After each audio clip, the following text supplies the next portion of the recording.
بسم الله الرحمن الرحيم. اهلا بحضراتكم. معاكم احمد قطب، مدير حساب في شركة البحر المتوسط لتداول الاوراق المالية. كنت عايز اتكلم مع حضراتكم في نقط مهمة جدا في السوق، نقط في غاية الاهمية لدرجة ان هي ممكن تغير تفكيرك خالص ونظرتك للشغل في البورصة المصرية. اول نقطة ملاحظها ان رغم صعود المؤشر ل21,000 نقطة تقريبا، اللي الناس بتشتكي ان احنا بنخسر والاسهم بتاعتنا ما بتطلعش. واضح ان في حاجة غلط في تفكير الناس. فعلا المؤشر بيطلع مش بكل الاسهم، ودي حاجة باينة من واحنا في 16,000 نقطة تقريبا بعد ما صححنا ان المؤشر بيطلع بالتجاري وكام سهم من التلاتيني، مش كل اسهم التلاتيني كمان. اغلب اسهم التلاتيني طلعت ما عدا بلتون وبي انفستمنت اللي هم اتحولوا من السبعيني للتلاتيني، لكن اغلب الاسهم طلعت. بس بيحصل روتيشن، يعني تبادل ما بين الاسهم. في اسهم اساسيه وفي اسهم بتبدل دورها. يا جماعه بالراحه كده وببساطه وبالعقل خلينا نفهم. المؤشر عشان يطلع، المؤشر ده مكون من 30 سهم. التجاري لوحده ليه نسبة كبيرة جدا في المؤشر وهو اللي بيتحكم في المؤشر، حوالي 27.5%. بمعنى ان البنك التجاري مع 5-6 شركات بس يقدروا يطلعوا المؤشر لأرقام خيالية. المؤشر مش محتاج 30 شركة عشان يطلع. مش ده الصح، بس ده الواقع. في فرق ما بين الصح والواقع. حضرتك ممكن تفضل تقول لا ده غلط، لا ده غلط، لا ده غلط، ومش هتكسب حاجة. وممكن حاجة تانية انت تتعامل مع الواقع. تتعامل مع الواقع بمعنى تشوف ايه الاسهم اللي بتطلع فعلا وتشتري فيها، مش تفضل في اسهم راكدة على طول. خلي بالك المؤشر ممكن يوصل 25,000 نقطة وسهم حضرتك برضو ما يطلعش. دلوقتي المؤشر التلاتيني متقسم لثلاث فئات. فئة اسهم بتطلع زي التجاري، زي ابو قير، زي عز،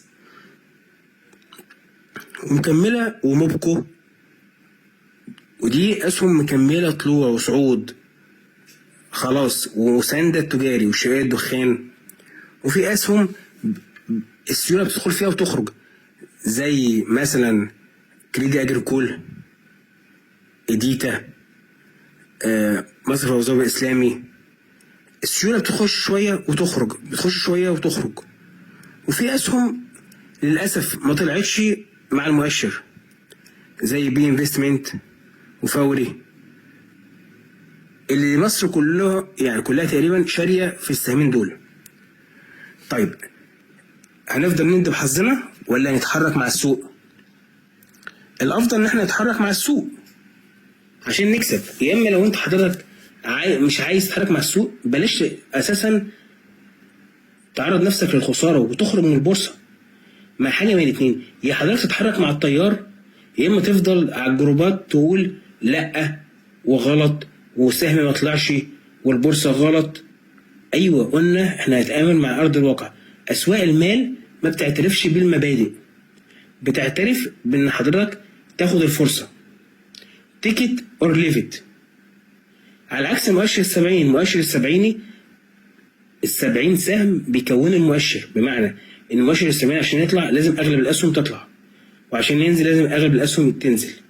ببساطة كده وباختصار، السيولة انتقلت من المؤشر السبعيني للمؤشر التلاتيني، وبقى في ضعف جدا في المؤشر السبعيني.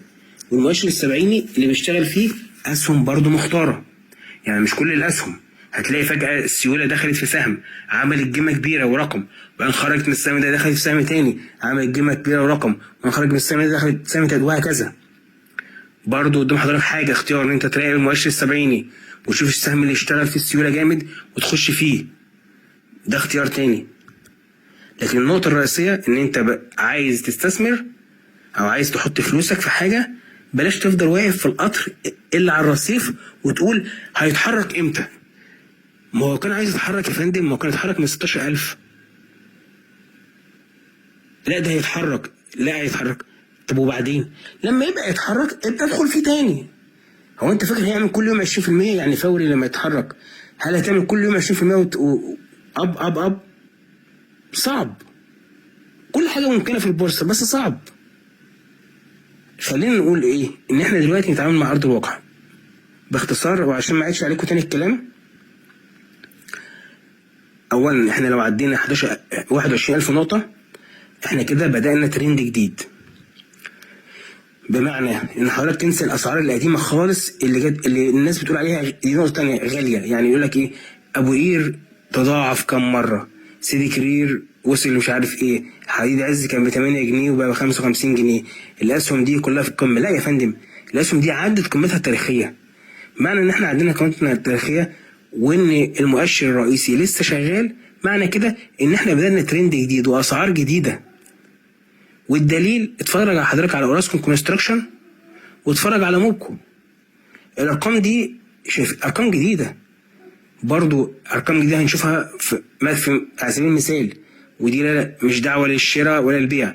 ارقام جديدة هنشوفها في حديد عز، هنشوفها في ابو ظبي اسلامي، هنشوفها في شركات كتيرة. ليه؟ لان احنا بدأنا ترند جديد، دي حقيقة لازم حضرتك تفهمها. ده في حالة المؤشر كمل دلوقتي وانهى مرحلة التصحيح اللي احنا فيها. اما لو المؤشر اشتغل عرضي ما بين 21,000 و 19,700 ده وضع تاني خالص. بس ستيل احنا كمؤشر رئيسي احنا في اب ترند المؤشر العام. او لو لسه المؤشر بيعمل تصحيح او بيكمل تصحيح ممكن نكسر الدعوم عادي جدا ونشوف 19,100 و18,700 و18,000 كمان عادي جدا، ويفضل برضو المؤشر صاعد على المستوى العام. هو اهم دعم عندنا 18,700 او 18,600 ان هو كسره ده فيه خطوره عاليه حاليا. بس المؤشر لحد 16,600 برضو صاعد، بس ما بقولكش استنى لحد 16,600. دول كلمتين كانوا مهمين جدا يعني في ودن الناس اللي في البورصه والبورصجيه عشان يفهموا. اللي بيقعد يضحك عليك ويقول لك سهم كذا وصل اعلى من اسعاره وتضاعف 3-4 مرات ومش هيوصل اكتر من كده، لا يدخل السهم اللي هو لسه تحت قيمته العادله وتحت وما تحركش في السوق عشان تكسب فيه من بدري، ده بيضحك عليك. وانت بنفسك شايف بعينيك الحقيقه وبتكدب نفسك. السهم اللي هو بيقول عليه ان هو خلاص وصل ومش هيزيد اكتر من كده بيزيد يا فندم وبيتحرك. والسهم اللي هو بيقول عليه لا ده فرصه واحده وهيوصل ارقام خياليه ما بيتحركش، عطلان يا فندم. بدل ما تدور على الاسباب هو ده اللي عطلان وده اللي بيتحرك ودي بورصه فاشله وايه السبب، لا يا فندم دي مش شغلتك. انت كمستثمر ما بتدورش على الاسباب، انت بتدور على الربح يبقى حضرتك تتوجه للاسهم اللي بتتحرك وتركب القطر الصح. اتحرك من المحطه، لكن طول ما حضرتك واقف على المحطه تندب حظك مش هتوصل لاي حاجه. يا رب اكون فدتكم بالكلمتين دولت. حبيت اعملها فويس علشان الكتابه مش زي الكلام، وان شاء الله اكون دايما على تواصل معاكم وتجارة موفقة ان شاء الله، وباذن الله الاسبوع الجاي يبقى اسبوع كويس جدا على الجميع. السلام عليكم.